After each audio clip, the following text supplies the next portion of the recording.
Hello प्यारे बच्चों, आज हम करेंगे linear equation in two variable class 10th chapter 3 का एलिमिनेशन और सब्स्टिट्यूशन मेथड। मैंने प्रीवियस वीडियो में एक में एलिमिनेशन मेथड करवाया था आपको और दूसरे में सब्स्टिट्यूशन मेथड समझा दिया था। तो आज हम एक ही क्वेश्चन को एलिमिनेशन से भी करेंगे और सब्स्टिट्यूशन मेथड से भी करेंगे, दोनों से, ठीक है, ताकि आपको समझने में आसानी हो कैसे एलिमिनेशन मेथड करना है और कैसे सब्स्टिट्यूशन मेथड से इसको सॉल्व करना है। ठीक है, तो हम सबसे पहले करते हैं इसको सब्स्टिट्यूशन मेथड से करते हैं। ठीक है,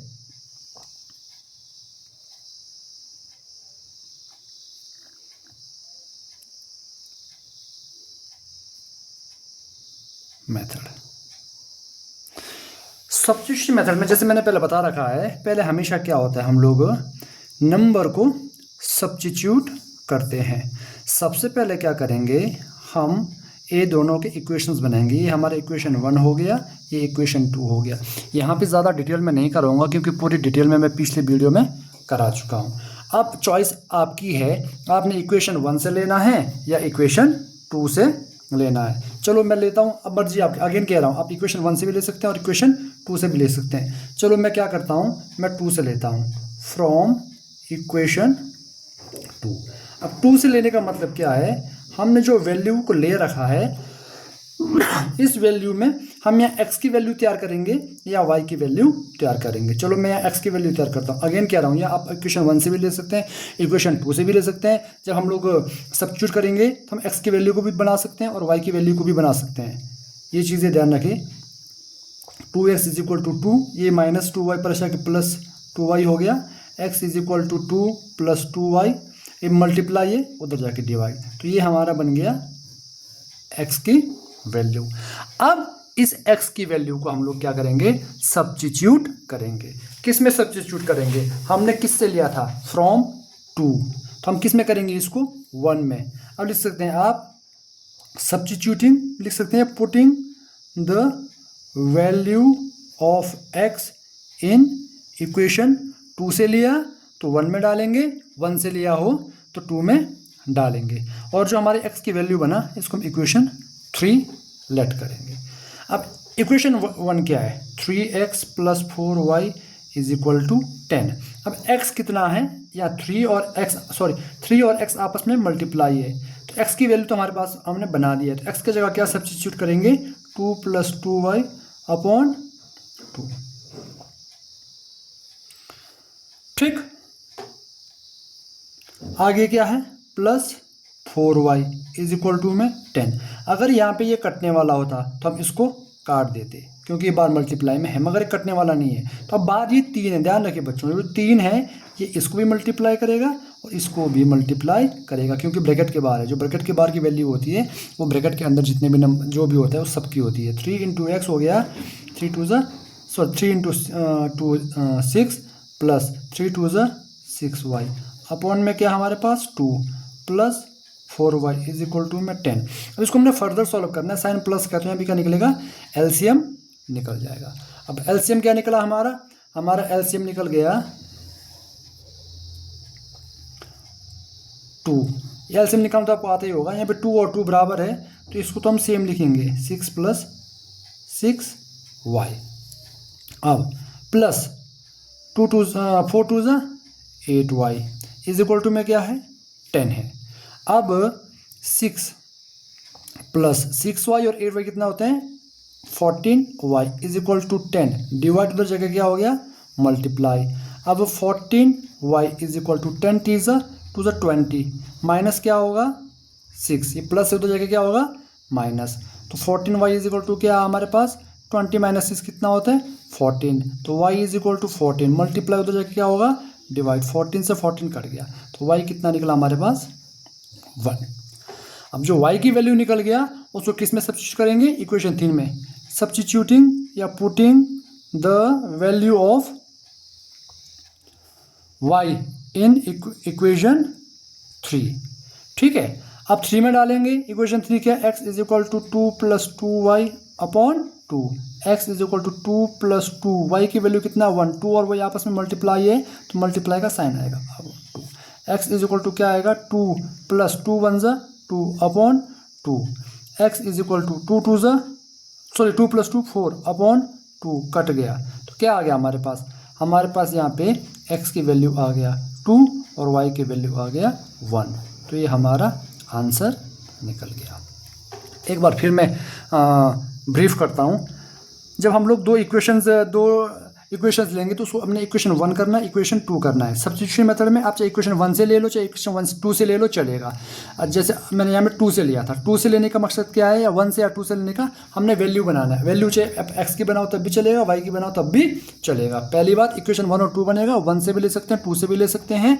उसके बाद हम इक्वेशन बनाएंगे 3 में या एक्स की वैल्यू बनाएंगे या वाई की वैल्यू बनाएंगे। अगर एक्स की वैल्यू बनाएंगे तो पहले वाई का आंसर निकलेगा, और वाई की वैल्यू बनाएंगे तो पहले एक्स का आंसर निकलेगा। जो वैल्यू बनेगा, अगर हमने 1 से लिया तो वैल्यू को 2 में पुटअप करेंगे, 2 से लिया तो वैल्यू को 1 में पुटअप करेंगे। यहाँ हमने 2 से लिया था तो हमने इसको 1 में पुटअप कर दिया। जब 1 में पुटअप करेंगे एक्स की वैल्यू को तो y निकल जाएगा। y निकलने के बाद उस y या x की वैल्यू को किस में डालो, इक्वेशन 3 में डालो। इससे आपके पास x की वैल्यू भी निकल जाएगा और y की वैल्यू भी निकल जाएगा। ये था सब्स्टिट्यूशन मेथड। अब करते हैं हम लोग एलिमिनेशन मेथड। चाहे मेथड कोई भी यूज़ कर रहे हो, वैल्यूज दोनों में x और y की सेम ही आएगा। Let's try now elimination method. अब करते हैं इसी क्वेश्चन का एलिमिनेशन मेथड। अब ये हमारे पास क्या है, इक्वेशन 1 और ये हमारे पास इक्वेशन 2। एलिमिनेशन मेथड क्या होता है, या हमें x की वैल्यूज़ को सेम करना होता है या y की वैल्यूज़ को सेम करना होता है। तो अगेन जैसे मैंने बताया था सब्स्टिट्यूशन में, फ्रॉम 1 लो या फ्रॉम 2 लो, फिर x की वैल्यू बनाओ या y की वैल्यू बनाओ, सेम यहाँ पर भी है। हमने या x के कोएफिशिएंट्स को सेम करना है या y के कोएफिशिएंट्स को सेम करना है, वो चॉइस आपकी है। मगर क्योंकि हमने जिस वैल्यू को सेम करना है उस वैल्यू को हमने एलिमिनेट करना है, ख़त्म करना है। तो ख़त्म करने के लिए क्या होना बहुत ज़रूरी है, हमें एक साइन प्लस का होना ज़रूरी है, एक साइन माइनस का होना ज़रूरी है। मगर यहाँ पे ऑलरेडी एक साइन प्लस, अगर माइनस दोनों माइनस के दोनों प्लस के हो तब भी हम लोग उसको सब माइनस करके साइन चेंज कर सकते हैं। मगर यहाँ ऑलरेडी एक साइन प्लस का है और एक साइन माइनस का है, तो हमें यहाँ पे सब्ट्रैक्ट करने की ज़रूरत नहीं पड़ेगी, क्योंकि ऑलरेडी साइंस दिए हुए हैं, एक प्लस का एक माइनस का। माइनस होने का सिर्फ एक ही कंडीशन होगा, जब एक प्लस का होगा और एक माइनस का होगा। ये ऑलरेडी बना हुआ है तो हमें यहाँ माइनस करने की ज़रूरत नहीं पड़ेगी, प्लस करना पड़ेगा ताकि साइन चेंज ना करे। तो हम क्या करते हैं, अगेन आप x को भी इक्वल कर सकते हैं, y को भी इक्वल कर सकते हैं, या हम लोग क्या करेंगे, y को इक्वल करेंगे। अब y में क्या है, यहाँ इक्वेशन 2 में देखो, यहाँ पे 4y है और यहाँ पे 2y है, दिख रहा है ना, एक है 4y और एक है 2y। अब इसको इक्वल करने के लिए इसको किससे मल्टीप्लाई करना पड़ेगा, हमें 2 से मल्टीप्लाई करने का, क्योंकि 2 2 4 बनेगा। हम देख रहे हैं y को, सिर्फ देख रहे हैं y को, मगर जब मल्टीप्लाई करेंगे तो खाली y को मल्टीप्लाई नहीं करेंगे, खाली 2y को नहीं करेंगे, पूरे के पूरे इक्वेशन को मल्टीप्लाई किया जाएगा। हम जब x को इक्वल कर रहे हैं तो हम x को देखेंगे कि किसको इक्वल करना है। अब यहाँ पे देखो, अगर हम 3 और 2 को ले लेते, अगर हम यहाँ पे 3x और 2x को ले लेते, यहाँ पे तो सिर्फ इसी को मल्टीप्लाई करके काम चल रहा है, इसी को मल्टीप्लाई कर 2 2 4 बन गया। यहाँ पे देखो, अब यहाँ 2 के टेबल में 3 नहीं आएगा, 3 के टेबल में 2 नहीं आएगा। तो इस केस में क्या होगा, इसको हम मल्टीप्लाई करेंगे 3 से और इसको मल्टीप्लाई करेंगे हम 2 से, आपस में करेंगे एक दूसरे को। 3 2 हो गया 6 और 2 3 हो गया 6। मगर यहाँ पे हमारे को दोनों को करने की ज़रूरत नहीं पड़ रही है, क्योंकि एक वाले को मल्टीप्लाई करके वो दूसरे के बराबर हो रहा है। इस केस में हमारे को दोनों को मल्टीप्लाई करने की ज़रूरत नहीं है। अगर ऐसे आ गया कि दोनों एक दूसरे के टेबल में नहीं आ रहे हैं तो वहाँ पे एक दूसरे के कोएफिशिएंट से एक दूसरे को मल्टीप्लाई करो। बट ध्यान रखिए, हम चेक करेंगे, x इक्वल कर रहे तो x को चेक करेंगे, y इक्वल कर रहे तो y को चेक करेंगे। बट जब हम मल्टीप्लाई करेंगे तो पूरी इक्वेशन को करेंगे। हमने यहाँ क्या देखा, y है 4y और 2y है। y को इक्वल करने के लिए इस वाले को हमें 2 से मल्टीप्लाई करना पड़ रहा है, 2 2 से क्या 4y बनेगा, मगर मल्टीप्लाई क्या होगा, पूरे के पूरे इक्वेशन को करेंगे हम। अब क्या करेंगे, मल्टीप्लाइंग इक्वेशन 2 को बाय 2। इक्वेशन पूरे के पूरे 2 को किससे मल्टीप्लाई करेंगे, 2 से। 2 से क्यों कर रहे हैं, क्योंकि हमने y की इक्वल बनाना है। y की इक्वल बनाने के लिए हमारे को 2 से करना पड़ेगा, 2 2 4, मगर मल्टीप्लाई पूरे के पूरे इक्वेशन को करेंगे। अब 2 से मल्टीप्लाई करेंगे तो 2 से करेंगे किसको, 2x minus 2y is equal to में इसको भी मल्टीप्लाई करेंगे पूरे के पूरे इक्वेशन को। इक्वेशन में पूरा का पूरा आएगा। अब ये ब्रैकेट के बाहर है तो ये दोनों को मल्टीप्लाई करेगा, 2 2 4x minus 2 2 4y is equal to में कितना आ गया, 4 आ गया। अब इक्वेशन 1 था, इक्वेशन 2 था और ये बन गया इक्वेशन 3। किसका बन गया, 2 का। अब फिलहाल हमारे पास हमें इस इक्वेशन की ज़रूरत नहीं है, इसके बदले हमने चेंज कर दिया है। तो हम इक्वेशन 1 को देखेंगे और इक्वेशन 3 को देखेंगे। अब ये भी बन गया 4y और ये ऑलरेडी कितना है, 4 वाई। हमने इक्वल क्यों किया? ताकि हम इसको क्या कर सके, ख़त्म कर सके, माइनस कर सके। माइनस कैसे होगा? जब एक प्लस का होगा और एक माइनस का होगा। यहाँ पे ऑलरेडी एक प्लस का और एक माइनस का है। अब सवाल आएगा कि अगर दोनों एक प्लस का एक माइनस का ना हो, दोनों प्लस के हो या दोनों माइनस के हो, तो उस केस में हम क्या करते हैं? उस केस में हम लोग क्या करते हैं, चाहे इक्वेशन 1 माइनस 2 2 माइनस जो भी इक्वेशन होते हैं हमारे पास, उनको क्या करते हैं? माइनस करते हैं। तो माइनस करते हैं तो क्या होता है? तो साइन चेंज हो जाता है। मगर यहाँ पे ऑलरेडी साइन चेंज है। अगर यहाँ हम दोबारा माइनस करेंगे तो माइनस का प्लस हो जाएगा और दोनों प्लस के हो जाएंगे, गड़बड़ हो जाएगा। अब इन शॉर्ट होगा क्या बेटा? जिसको हमने आपने इक्वल किया है, जिस वैल्यू को आपने जिस वेरिएबल को इक्वल किया है, चेक करना वो दोनों प्लस के हैं या दोनों माइनस के हैं। तो आपने क्या करना है? सब्ट्रैक्ट करना है ताकि साइन चेंज हो जाए। और ऑलरेडी एक प्लस का है और एक माइनस का, कौन सा देखना है? जिसको आपने इक्वल किया उसी को हमने एलिमिनेट करना है। ऑलरेडी एक प्लस का एक माइनस का है तो वहाँ पे आपने माइनस नहीं करना है, वहाँ हमने प्लस करना है, क्योंकि प्लस करने में साइन चेंज नहीं होगा। ये 4y प्लस का है, ये 4y माइनस का है, ऑलरेडी ये कटने वाला है। तो हम क्या करेंगे?